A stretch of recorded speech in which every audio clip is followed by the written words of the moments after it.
Di tengah isu pemecatan 1,6 juta PNS, info gembira, pemerintah godok kenaikan uang pensiun PNS. Kementerian Pendayagunaan Aparatur Negara dan Reformasi Birokrasi, PANRB, tengah merancang kesejahteraan para pegawai negeri sipil atau aparatur sipil negara dan para pensiunan PNS.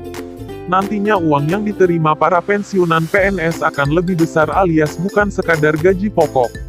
Menteri Pendayagunaan Aparatur Negara dan Reformasi Birokrasi, PANRB, Cahyokumolo mengatakan, reformasi birokrasi memang terkait kesejahteraan PNS termasuk pensiunan PNS. Tentu saja ini kabar menggembirakan di tengah kondisi keuangan negara yang tengah terpuruk akibat wabah COVID-19.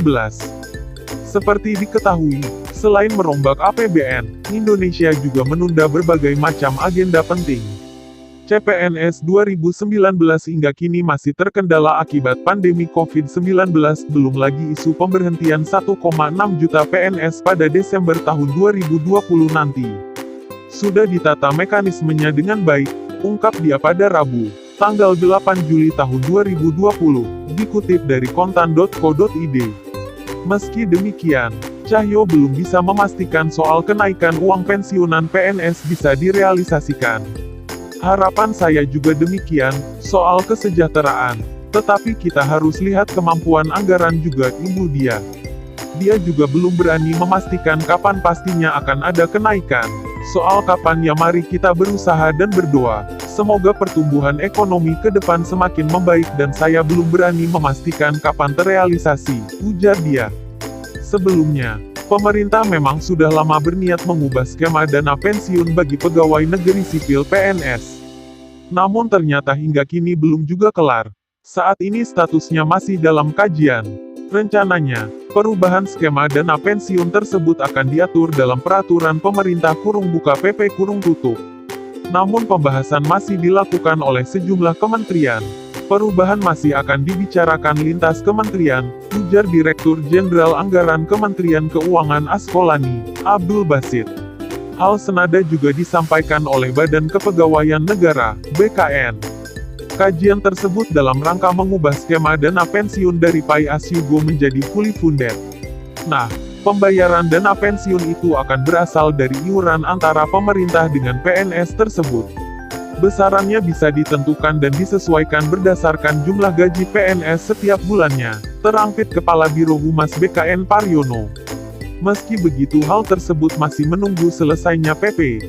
Sebelumnya, skema fully funded diharapkan dapat terrealisasi pada tahun 2020. Saat ini dana pensiun masih menggunakan skema pay as you go. Hal itu dalam artian pembayaran dana pensiun hanya berasal dari anggaran pendapatan dan belanja negara (APBN). Sebelumnya, pemerintah menargetkan skema dana pensiun PNS menggunakan fully funded itu bisa digunakan pada tahun 2020. Fully funded merupakan skema pembayaran penuh yang berasal dari iuran antara pemerintah dengan PNS yang pensiun.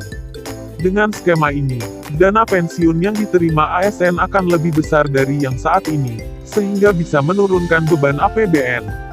Mengacu catatan Kementerian Pendayagunaan Aparatur Negara dan Reformasi Birokrasi, dengan skema fully funded, maka dana pensiun yang diterima aparatur sipil negara, ASN, kalangan eselon I bisa mencapai Rp20 juta per bulan. Jumlah itu jelas melonjak dibandingkan dengan realisasi saat ini yang hanya sebesar Rp4,5 juta Rp5 juta. Kabar perampingan jumlah PNS. Kabar buruk bagi aparatur sipil negara atau pegawai negeri sipil ini pun semakin menjadi kenyataan. Disebutkan bahwa kurang lebih dari 20% atau 1,6 juta ASN di Indonesia bisa saja terancam diberhentikan. Pasalnya, Menpar Cahyokumolo bakal melakukan reformasi birokrasi di lingkup aparatur sipil negara (ASN). Targetnya adalah pada Desember tahun 2020. Reformasi birokrasi ASN ini harus selesai sesuai dengan keinginan Presiden Joko Widodo. Cahyokumolo menyebutkan ada 20% PNS bagian administrasi dari total 4,2 juta lebih pegawai bakal diberhentikan. Sebanyak 20% pegawai tersebut dinilai tidak produktif dalam bekerja. Namun, tetap saja, bagi dirinya, memberhentikan PNS tidaklah mudah. Kita nggak bisa. Memberhentikan 1,6 juta tenaga yang dianggap tanda petik ini tenaga administrasi yang mungkin 20% tidak produktif itu enggak bisa, katanya dalam penyampaian rapat dengar pendapat, RDP, dengan Komisi 2 DPR RI, Senin, tanggal 6 Juli tahun 2020. Meski sulit dalam Peraturan Badan Kepegawaian Negara, BKN, Nomor 3 Tahun 2020 yang telah disahkan pada tanggal 8 April lalu telah diatur tentang pemberhentian pegawai bagi yang tidak produktif. Hal ini telah diatur pada pasal 32 dalam Peraturan BKN. PNS yang tidak memenuhi target kinerja diberhentikan dengan hormat tidak atas permintaan sendiri sebagai PNS, demikian isi aturan tersebut.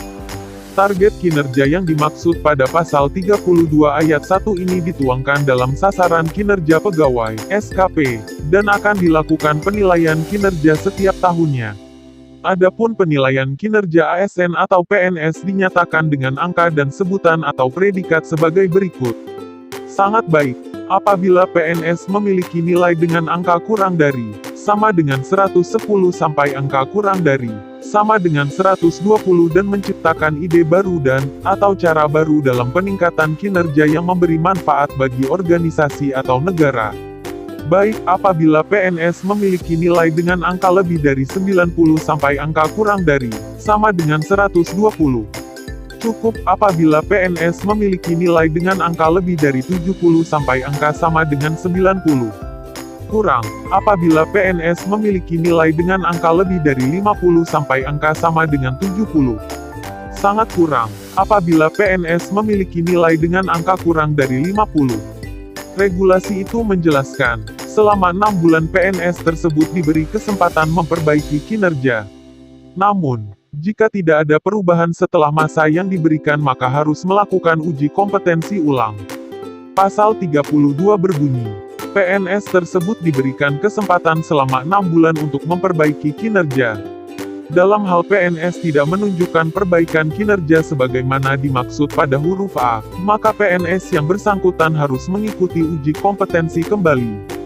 Bila setelah mengikuti uji kompetensi PNS tersebut justru tak memenuhi standar kompetensi jabatan, dapat dipindahkan pada jabatan lain yang sesuai dengan kompetensi yang dimiliki atau ditempatkan pada jabatan yang lebih rendah sesuai dengan ketentuan peraturan perundang-undangan.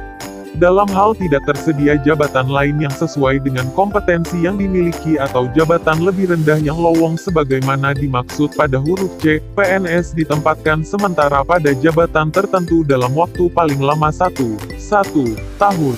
Jelas peraturan BKN itu.